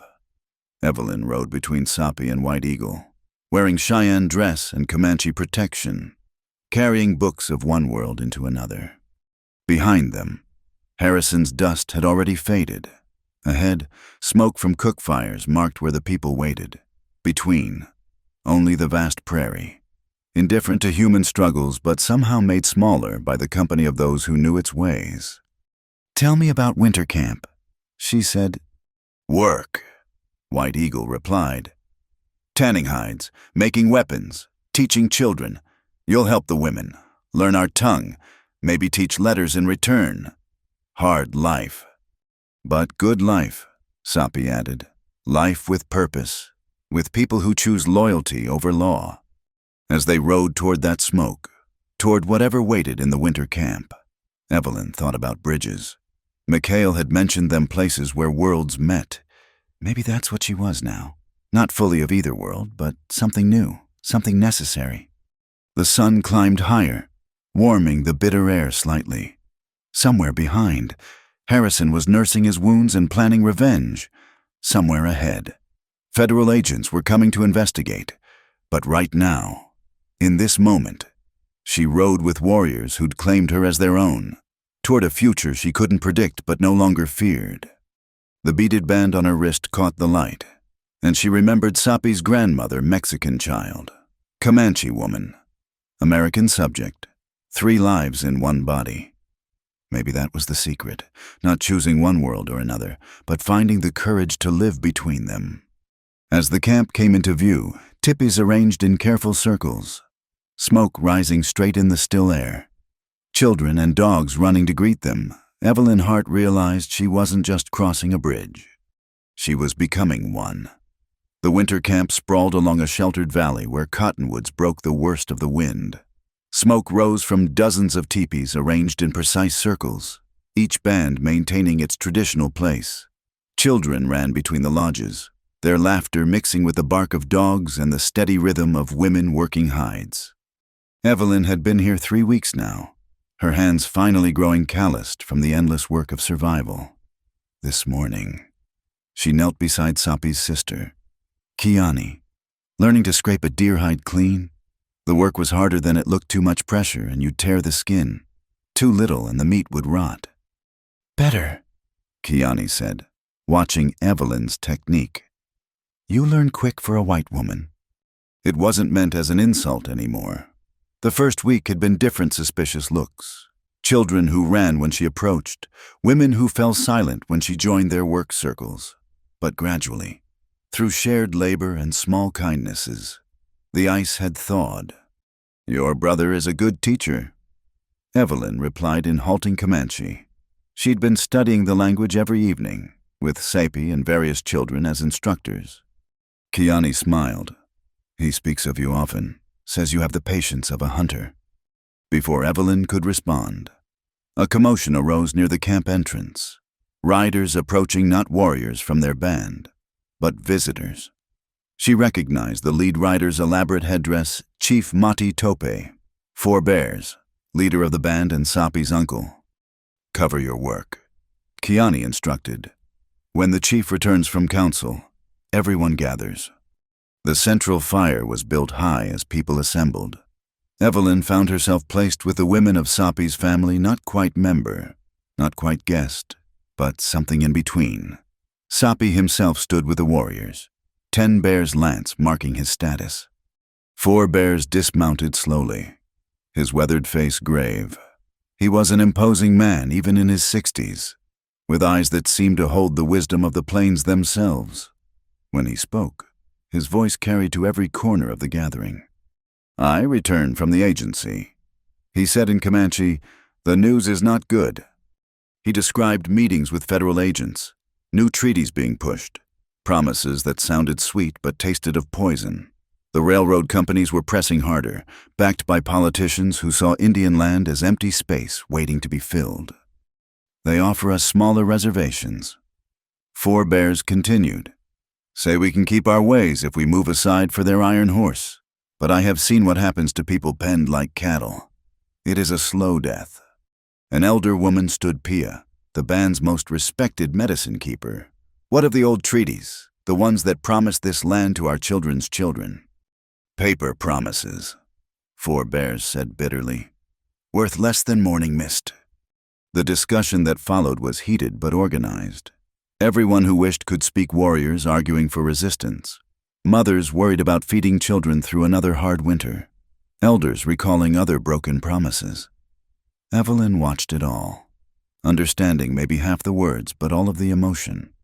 Then 4 Bears' gaze found her. We have a guest who has sought our protection. Perhaps she has words for us, from her world to ours. Evelyn's throat went dry. Stand up in council, Speak to the entire band. But Kiani nudged her, and suddenly she was on her feet, dozens of eyes watching. I am grateful for your protection, she began in careful Comanche, switching to English when the words grew too complex. In my world, I've seen what the railroad brings. It brought death to my husband not directly, but through the sickness that comes with crowds and camps. She thought of William, of his dreams of cattle and prosperity. The iron horse eats the land. Where it goes, the old ways die. Not just your ways, farmer ways too. Small ranches swallowed by big companies. Families pushed out by men with papers and guns. You speak against your own people, someone called out. I speak truth, Evelyn replied. The railroad men Harrison and his kind, they don't see people. They see resources, land to take, problems to solve, obstacles to remove. To them, we're all obstacles if we're in their way. Four Bears studied her. You say we. You count yourself with us. The question hung in the cold air. Evelyn felt the weight of it, the final step across a bridge she'd been crossing since that night in the blizzard. Yes, she said simply. I've seen both worlds now. I choose the one where people matter more than papers. A murmur ran through the crowd, some approving, some skeptical. But Four Bears nodded slowly. Then you will share our fate. Whatever comes, this is acceptable. It is. Then we have matters to discuss. He gestured for her to sit, but with the family now, not as guest. The agent in Austin, the one McHale contacted, he comes in the spring to investigate the railroad's crimes. He will want testimony. I'll testify, Evelyn said immediately. It may help, may not, but there's danger. Harrison is not finished with you. Our scouts report he still searches, now with federal marshals backing. Claims you stole money that belongs to the railroad. That's a lie? Truth and lie matter less than who has the judge's ear. Four Bears looked tired, but we will face that when it comes. For now, winter is our shield. Few men brave enough to chase into Comanche camps in the cold months. The council continued past sunset, plans made for hunting parties, preparations for possible military action, discussions of which bands might stand with them if fighting came. Evelyn found herself included in the women's planning counting supplies, organizing food preservation, preparing for the possibility of quick movement. Later, as the camp settled for the night, she found Sapi by the horse corral, checking a mare heavy with foal. You spoke well in council, he said without looking up. I was terrified? Good. Fearless words are often foolish words. He ran his hands along the mare's belly. 3 weeks, maybe 4. New life even in winter. They stood in comfortable silence, watching the stars emerge. The temperature was dropping fast, but Evelyn had learned to dress for it layers of wool and hide. Fur-lined moccasins, always a blanket within reach. Your sister says you speak of me, she said eventually. My sister talks too much. But he smiled. Yes, I speak of you. The woman who trades books for bullets, who learns our ways without complaint, who stands in council and claims us as her people. Is that so strange? From where I stand, yes. He faced her fully. Most whites who come to us come running from something. Criminals, outcasts, those with nowhere else. You could go anywhere, have money hidden, education, skills. Yet you stay. Where would I go? My aunt in Santa Fe thinks I'm dead by now.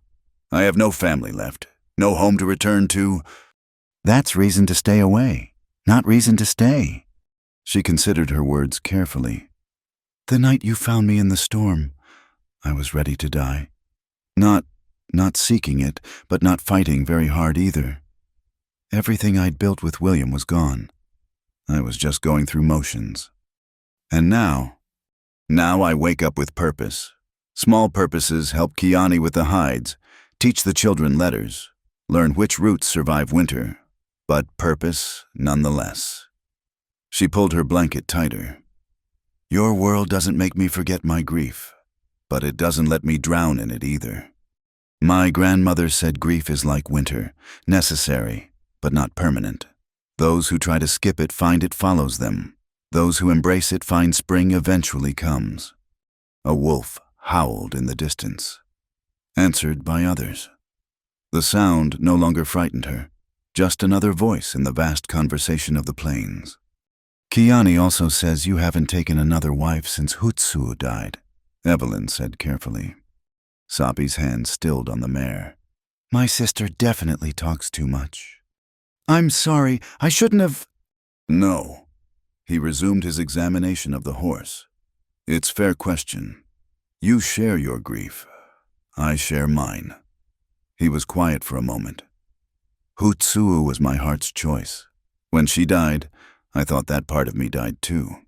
Easier to live half alive than risk such pain again. And now... He looked at her, something shifting in his expression. Now I think my grandmother was right.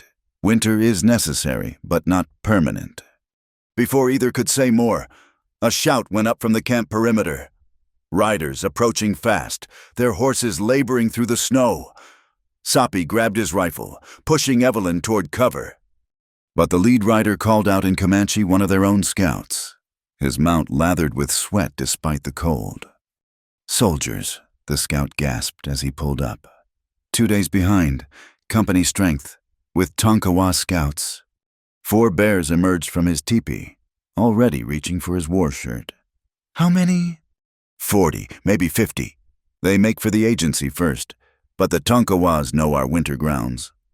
Harrison, Evelyn breathed. Maybe, Sapi said grimly. Or maybe just the army doing what armies do. Either way, we move. The camp exploded into organized chaos.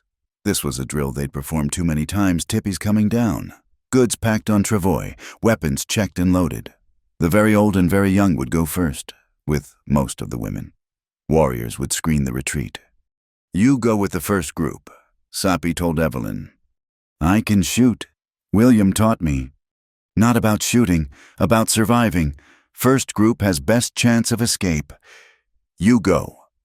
But when the first group left before dawn, Evelyn wasn't with them. She'd hidden during the confusion, emerging only after they'd gone. Kiani found her packing medical supplies. Stubborn as my grandmother, Kiani said, echoing her brother's words. Why stay? Because I claimed you as my people. Evelyn replied, Can't do that only when it's convenient. Kiani studied her, then nodded.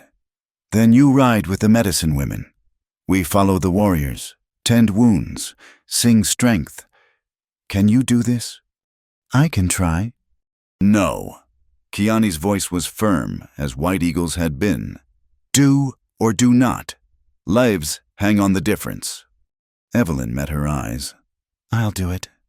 As the sun rose, painting the snow pink as blood, the camp was nearly gone.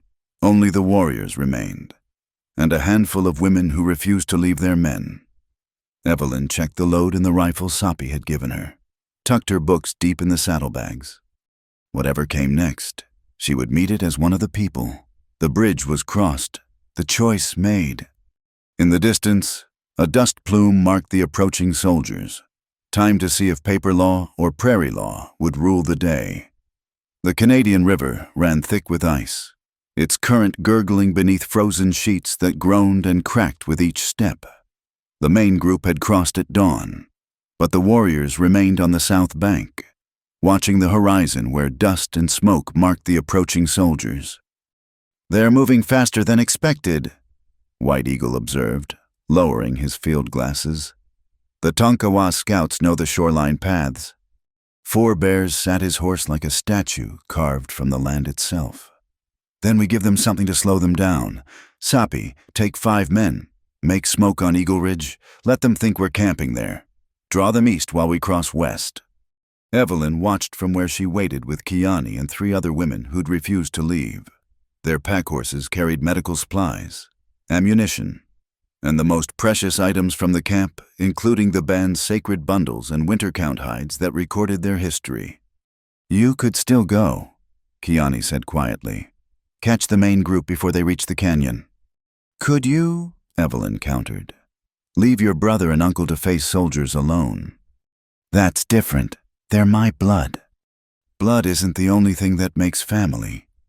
Evelyn checked her rifle again, a nervous habit she'd developed. Your people took me in when my own kind hunted me.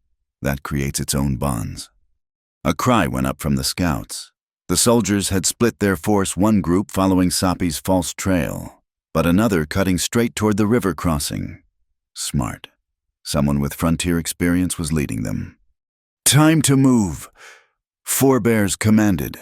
Warriors hold the crossing until the women are safe across. Then we fall back by stages. No heroes today live to fight tomorrow. The crossing was treacherous. Ice that looked solid would suddenly crack, plunging horses belly deep into freezing water. Evelyn's mare stumbled twice, saved only by Kiani's quick hand on the bridle. Behind them, the first rifle shots echoed across the plains. They made the north bank just as the soldiers reached firing range. Evelyn turned to see the warriors conducting a fighting retreat, firing, falling back, using the broken ice and steep banks to slow pursuit. It was beautifully orchestrated, like a deadly dance. But the Tonkawa scouts knew the river too. They found a solid crossing upstream, flanking the defenders. Evelyn saw Forebears go down, his horse shot from under him. Warriors rushed to cover him, but the circle was tightening. Go!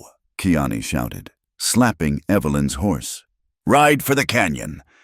Instead, Evelyn wheeled her mount around. The months of practice had made her a passable rider, and desperation made her bold. She charged back toward the river, rifle raised. Her first shot took a Tonkawa scout from his saddle. The second went wide, but it drew attention. Soldiers turned their fire toward her, giving Forebears time to catch a loose horse and mount. Crazy woman! He shouted as he thundered past. Ride! They fled north, bullets whining past like angry hornets. Evelyn's horse took a graze along its flank, screaming but not slowing. She clung to the saddle, William's lessons echoing in her mind. Heels down, weight centered, become part of the horse. The canyon opened before them like a gateway to another world. Ancient waters had carved the rock into fantastic shapes, towers and arches and narrow passages where two horses could barely ride abreast. The band's main group had already passed through, but defensive positions had been prepared. As they entered the canyon, warriors materialized from behind rocks, laying down covering fire. The soldiers pulled up at the entrance, unwilling to follow into such an obvious trap. Evelyn could hear an officer shouting orders, organizing a slower, more careful advance. That gives us time, Forebears said, blood running from a gash on his temple. Well done, keeper of stories. Though next time, obey orders. If I'd obeyed, you'd be dead, Evelyn pointed out. Perhaps, or perhaps the spirits would have intervened. But we'll never know now. Despite his words, there was approval in his eyes. Can you read papers as well as you shoot? Yes, why? He produced a leather portfolio from his saddlebag's documents taken from a captured army scout. These may tell us why they push so hard in winter. Kiani, tend my wound while she reads. Evelyn's hands shook as she opened the portfolio. Official army letterhead, orders, maps. As she read, her stomach turned to ice. It's not just about us, she said. They're clearing all the bands from this region. The railroad needs this corridor by spring for a new line. They're offering bounties for hostile Indians removed. How much? White Eagle asked, joining them. $20 per warrior, $5 per woman and child, $50 for chiefs. She looked at Forebears. You're worth $50 dead. I'm flattered, the chief said dryly. What else? She found Harrison's name on one document. He's listed as a civilian contractor providing intelligence. There's a note about recovering stolen railroad assets from the renegade white woman. So we're all worth money to them, Sapi said, appearing silently beside her. His feint had worked. Half the soldiers were still chasing smoke on the eastern ridge. There's more. Evelyn found a map marked with proposed railroad routes. They planned to build through the sacred sites, the medicine rocks, the burial grounds, everything. Silence fell over the group. The sacred sites weren't just religious places, they were the heart of Comanche identity, where boys became warriors and spirits spoke to the living. "Then we fight," a young warrior said hotly.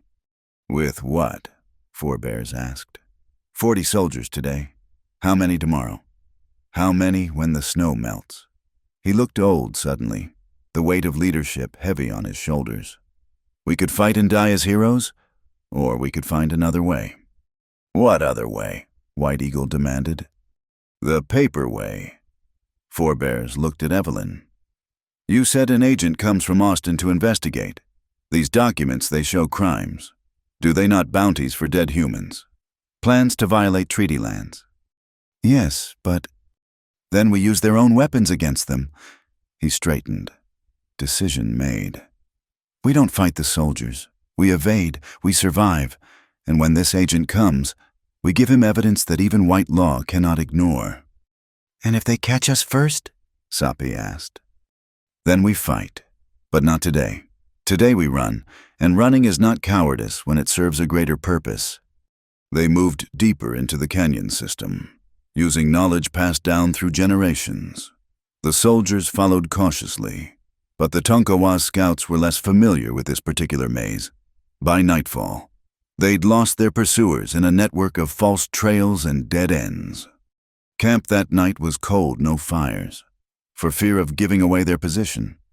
They ate pemmican and dried fruit, huddled together for warmth. Evelyn found herself between Kiani and Sapi, sharing blankets and body heat. "You did well today," Sapi said quietly. "Saved my uncle's life." "I did what anyone would do." "No, you did what family does. There's a difference." In the darkness, Evelyn felt him take her hand. His fingers were calloused but gentle, warm despite the cold. It was the first intimate gesture between them, and it spoke louder than words. "What happens now?" she asked. "We keep moving. The deep canyons connect to a valley the soldiers don't know. Winter camp of our brother band. We rest there, plan, prepare for spring." He squeezed her hand. "You'll be safe." "I don't want to be safe." Evelyn surprised herself by saying, "I want to be useful. I want to help." "Then teach the children through winter, your letters, your numbers, but also teach them to read the papers that steal their land. Knowledge is a weapon. My grandmother said, time to forge that weapon sharp." A coyote called in the distance, but this time it was really a coyote, not a human signal. The sound was oddly comforting, a reminder that the natural world continued despite human conflicts. "In the spring," Forebears said from nearby, his voice carrying in the still air. "We'll need you to speak to this agent. Tell him about Harrison, about the forged papers, about the railroad's crimes. Will you do this?" "Yes," Evelyn said without hesitation. "Even knowing it marks you as a traitor to your race in some eyes. Even knowing Harrison and his kind will never stop hunting you." She thought of William, of the life they'd planned that had dissolved like morning mist. Thought of the woman she'd been, selling books and dignity for traveling money. That woman seemed like a stranger now. "They were hunting me anyway," she said.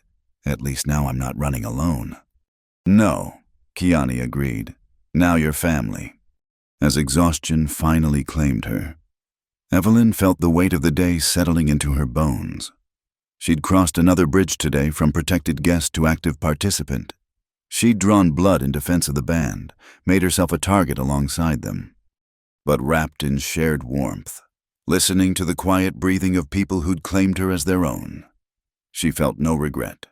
The railroad would come, nothing could stop that. But perhaps, with evidence and testimony and the slow grinding of law, they could shape how it came. Perhaps some sacred places could be saved, some lives spared, some small victory carved from inevitable defeat. Tomorrow they would run again. But tonight, in this cold canyon under infinite stars, she was exactly where she belonged, The keeper of stories had found her tale, written in gunpowder and courage and the clasped hands of newfound love. The spring would bring new challenges, but spring was still months away. For now, there was only winter and survival, and the fierce joy of no longer being alone. Spring came late that year, ice clinging to the canyon walls well into March. But finally, the snow began its retreat, revealing the green shoots of new grass beneath. With the thaw came changes and challenges that would test every bond forged during the long winter. The makeshift schoolhouse stood at the center of the combined camp, built from salvaged wood and buffalo hides. Inside, 20 children sat on blankets, carefully copying letters onto pieces of bark with charcoal. Evelyn moved among them, correcting grips, praising efforts, switching easily between English and the Comanche she'd mastered over the winter months. "Remember," she said, helping a young boy named Hawk Feather shape his letters. "These marks are power. Each one carries meaning, tells truth or lies. You must know them to protect yourselves." Through the open flap, she could see riders approaching McHale, accompanied by a man in a federal marshal's uniform. The Austin agent had finally come. 4 bears met them at the camp's edge, Soppy and White Eagle flanking him. Evelyn watched as papers were exchanged, discussions begun. After an hour, Kiani appeared at the schoolhouse entrance. "They want you," she said simply. The federal agent was younger than Evelyn expected, with the earnest look of someone who still believed law meant justice. He introduced himself as Thomas Garrett, special investigator for the Department of Interior. "Mrs. Hart," he said, rising politely as she approached. "I've heard remarkable things about you, Mr. McHale speaks highly of your character." "Thank you for coming," Evelyn replied, aware of how strange she must look, white woman in native dress, teaching Comanche children, carrying herself with the confidence of belonging. "I understand you have documents relevant to my investigation." She produced the portfolio taken from the Army Scouts, plus her own written testimony about Harrison's pursuit and the forged debt papers. Garrett examined each page carefully, occasionally asking clarifying questions. "This is significant," he said finally.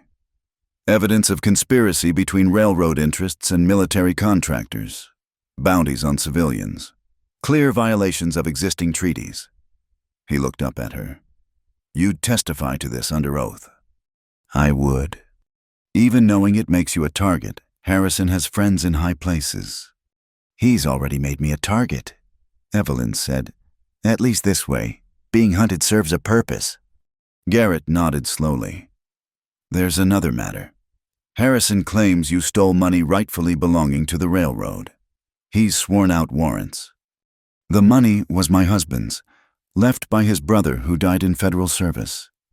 She met his eyes steadily. "I have the letters proving it, if they haven't been forged too." "I'll need to see them." As Evelyn fetched the documents, she passed Soppy. He touched her arm lightly, a gesture of support that meant everything. Over the winter, their connection had deepened from protection to partnership to something neither had quite named yet. But it was there in every shared glance, every casual touch, every evening spent teaching each other their respective languages. When she returned with William's papers, Harrison himself was riding into camp with 5 armed men. The sight of him made her stomach clench, but she kept walking, head high. "Agent Garrett," Harrison called out, dismounting with his usual theatrical flair. "I see you found our fugitive." "I've found a witness," Garrett corrected. "One with disturbing evidence about your activities." "Evidence from a woman who's gone native, who's abandoned civilization to live in." He gestured dismissively at the camp. "Squalor." "I see children learning to read," Garrett observed mildly. "Families maintaining themselves through honest labor." "Where's the squalor?" Harrison's face reddened. "She's clearly been corrupted. Stockholm Syndrome.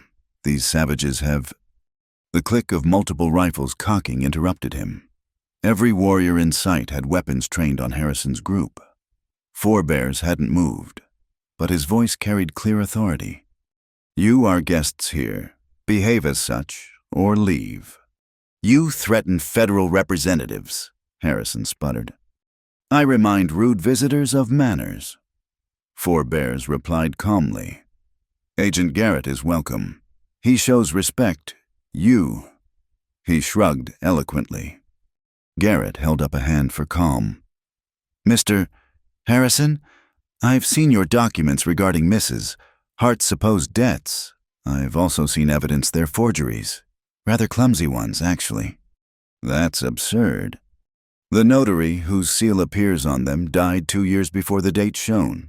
Hard to notarize from the grave. Garrett's mild tone didn't hide the steel beneath. There's also the matter of bounties offered for dead civilians, including women and children. Care to explain that? Harrison's hand dropped to his pistol, but froze as rifle barrels swung toward him. This is all hearsay. You can't prove. Actually, I can. Garrett produced a telegram. Arrested 3 of your associates in Fort Worth yesterday. One was quite talkative when faced with federal charges. Railroad money buying corpses, it's not a good look for your employers. The change in Harrison was instant. The polished Eastern manner cracked, showing the desperate man beneath. You don't understand. Progress demands sacrifice. These people, they're standing in the way of civilization. Whose civilization? Evelyn stepped forward, surprising herself with her calm. Yours, where men like you forge papers and hunt widows for profit, where sacred lands mean nothing next to railroad shares. You've lost yourself, Harrison said, focusing on her with disturbing intensity. But it's not too late. Come back with me. Testify that these savages held you against your will. I can make all charges disappear. No. Think what you're throwing away. Your own kind, your place in society. My kind, Evelyn laughed, short and sharp. My kind sold me lies about manifest destiny while stealing everything in reach. My kind left me to freeze in a blizzard because I couldn't pay their price. These people you call savages.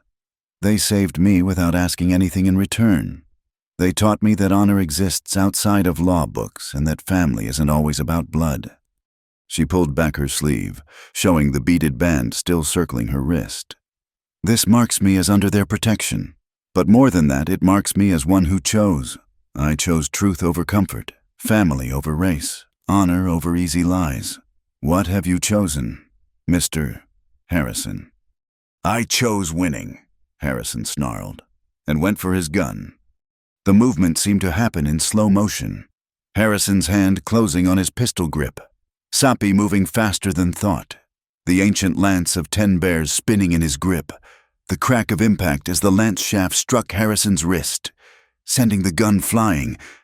Harrison fell to his knees, cradling his broken wrist. His men started to move, but found themselves staring down 20 rifle barrels. They raised their hands slowly. I believe we're done here, Garrett said calmly. Mr. Harrison, you're under arrest for conspiracy, fraud, and attempted murder of a federal witness. Gentlemen, please drop your weapons. As Garrett's deputies, who'd been waiting just out of sight, moved in to secure the prisoners, McHale approached Evelyn. Well done, girl. Sarah would have been proud. He handed her a leather folder. Speaking of which, these came for you. Letters from your aunt in Santa Fe. Seems she got word you were alive. Evelyn opened the first letter with trembling hands. Aunt Martha's familiar script brought tears to her eyes. Relief at her survival. Invitation to still come to Santa Fe. News of opportunities there.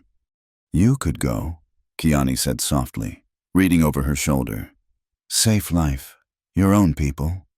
Evelyn looked around the camp, at the children she'd been teaching, who ran to show her every small achievement, at 4 bears, who'd risked everything to protect a stranger, at Kiani, who'd become the sister she'd never had, at Sapi, who stood watching her with eyes that held winter storms and spring promises. I have my own people, she said, folding the letter carefully. Right here. Later, As Garrett prepared to leave with his prisoners, he drew Evelyn aside. "Your testimony will be needed at trial. You'll have to come to Austin."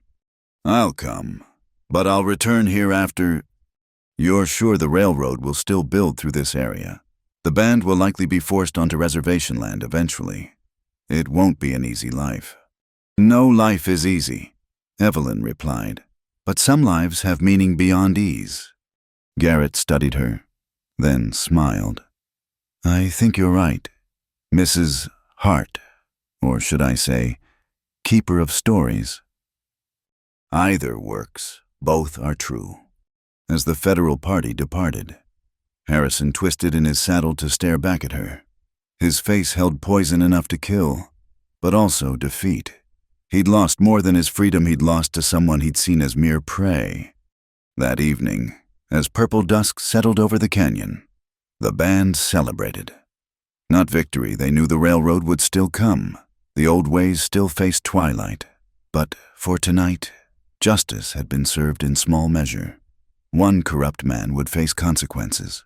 Some families might be spared. Small victories, but in hard times, small victories matter.